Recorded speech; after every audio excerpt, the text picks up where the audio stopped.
I think there's some good news when it comes to Polkadot. And what is that? If we take a look at a post on X by Hive Intelligence, they did recently announce how they are live on Polkadot.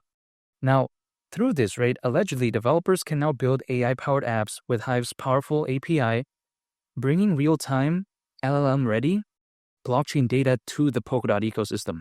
Why do I think this is good? It's because when we think about Polkadot, what do we think of? I think about interoperability. Now, before I get into that and explain what that basically is all about, in case, someone may be wondering what that is about. But again, besides that, when I think about Polkadot, I don't think about AI. You know what I mean? So I think something like this kind of really puts Polkadot in a good direction because I think AI could be a big narrative. Let's say once the altcoin space really picks up in a massive way. It was massive not too long ago, but I think a lot of the hype could maybe enter again because the AI market is predicted to be worth nearly $2 trillion by 2030, according to Grandview Research. Now I get it, that's 2030, it's not like 2026 or whatever, but then I still think it kind of showcases the general direction in which the AI market is heading. Not to mention as well, these type of AI projects, they've been known to kind of work in the past. Like for instance, BitTensor, we take a look at, historically speaking, something like AOS, something like, for instance, also ASI. We've seen these type of projects, right? But then the way I view it is that now many projects out there, despite knowing this, do not really want to kind of focus on AI whatsoever.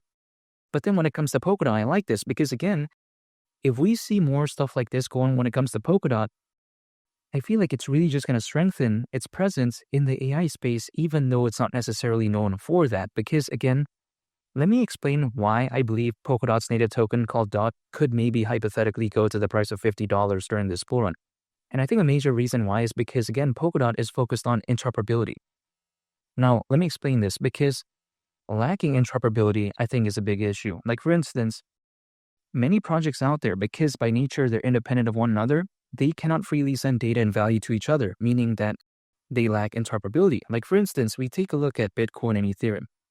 Because they're independent of one another, they can't freely send data and value to each other. So then, again, they lack interoperability. Now, what steps in and saves the day, quite essentially? That's something like Polkadot. So that's how amazing it is. And personally, in my opinion, it would only be fair for me to naturally assume that if there's going to be more blockchains that are going to pop up in the future, which, again, if the space were to grow, I think naturally that is fair to assume that. Wouldn't I think that naturally a lot more projects would need to be interoperable?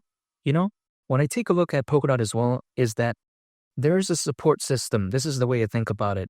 And now some people might be thinking, okay, what do you mean, man? Support system? What is this even all about? Well, here's the thing. Polkadot has something called Kusama.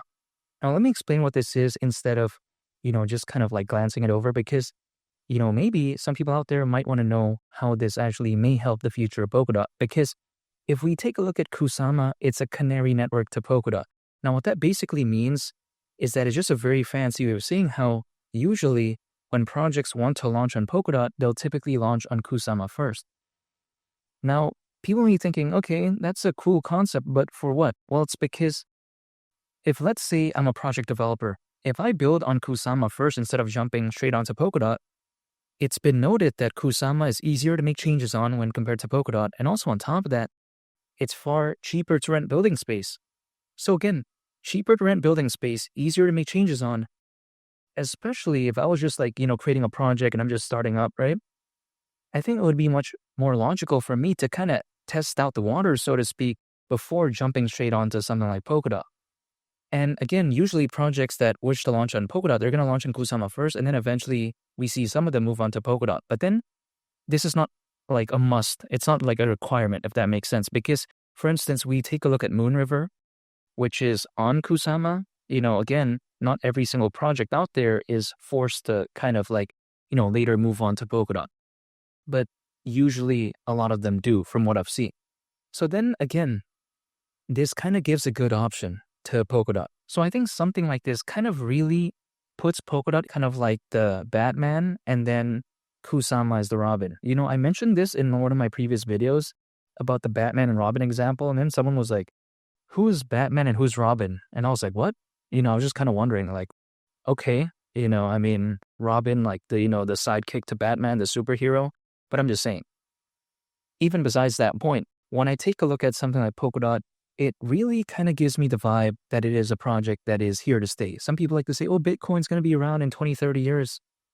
Well, considering how Polkadot is arguably the #1 project out there when it comes to the interoperability space, I would assume that it would be around in that time frame too, in my opinion, because naturally, again, if there's going to be more blockchains that are going to pop up, I feel like some of them may require the assistance of Polkadot in theory. I can't tell the future though, but then I'm just saying, this is just my assumption. Now, when it comes to DOT at the price of $50, if it were to go to that price, considering current circulating supply, market cap at that point would be around $80 billion, so it's around an 11x from here. I'm totally aware of the fact that this is hypothetically not going to become, the next 100 or 200x or whatever. It's not going to do that, in my opinion, in theory, because this is not a microcap. This is already a very well-established project, despite the price pullback. But I'm just saying, market cap is still very massive, right? It's in the billions. Not to mention as well, we take a look at how, when it comes to Polkadot, it already has a proven community. The exchange listings, man, it feels like to me, it's pretty much hypothetically everywhere.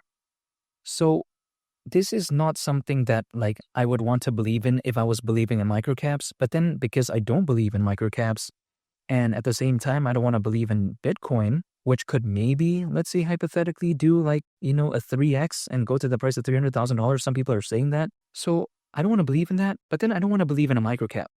So what is a medium in between?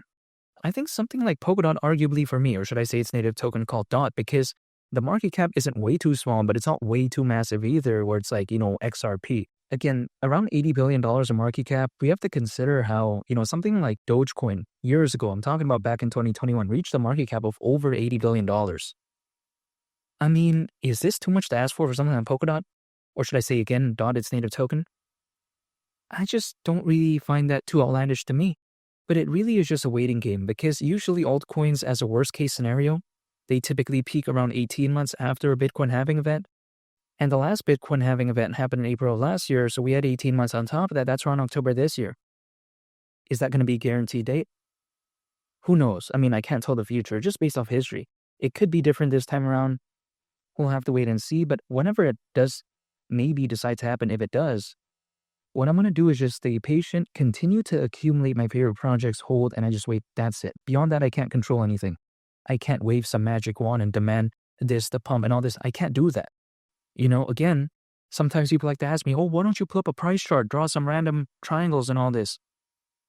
Look, here's the thing. No matter what I draw on a price chart, the market's not going to listen to me. No matter what I draw on a price chart, I still can't tell the future. So what's the point? I'd rather talk about news. I'd rather talk about fundamentals. I'd rather talk about the grand scheme of things, because if I'm just solely taking a look at the price chart of DOT, I would think that, oh, it's some random dinosaur that already kind of peaked and then now it's kind of doing bad. But then that doesn't tell the true story in terms of the fundamentals of Polkadot or what it's really trying to do. It doesn't really paint the picture when it comes to how Kusama is kind of basically like a support system for Polkadot, or should I say the Canary network. But then again, in simple terms, it's basically kind of like a support system, I would like to call it. How can I evaluate that, and how can I understand that if I'm just taking like the price chart? I wouldn't be able to do that. So then I'd rather focus on the fundamentals, and that's pretty much it. But then again, DOT at the price of $50, if let's say we do see a fully fledged type of altcoin season, that wouldn't surprise me whatsoever. And make sure to subscribe if you gain value from this video. I'd greatly appreciate it. It's only the Captain, and I'll catch y'all on the next one. I'm out. Peace. Bye.